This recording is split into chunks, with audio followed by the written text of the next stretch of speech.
Многу iPhone и други производи на Apple се направени во Кина. Во последниве години Apple го прошири своето производство во други земји како Виетнам и Индија, но не толку и во САД. Тоа се минува. Apple соопшти дека во текот на наредните 4 години ќе инвестира 500 милиарди долари во САД со планови кои вклучуваат изградба на објект во Тексас за производство на сервери за вештачка интелигенција и ќе се обврзе да создаде 20.000 работни места во САД.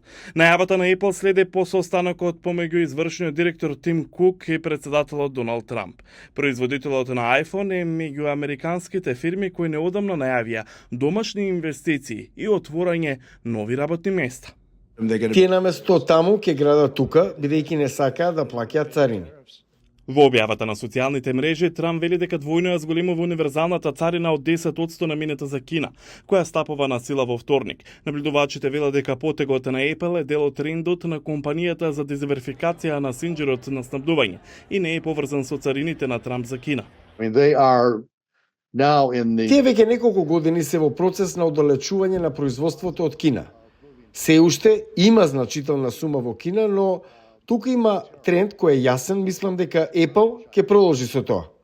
Тие веќе неколку години се во процес на оддалечување на производството од Кина, а тоа е пред воведувањето на царините.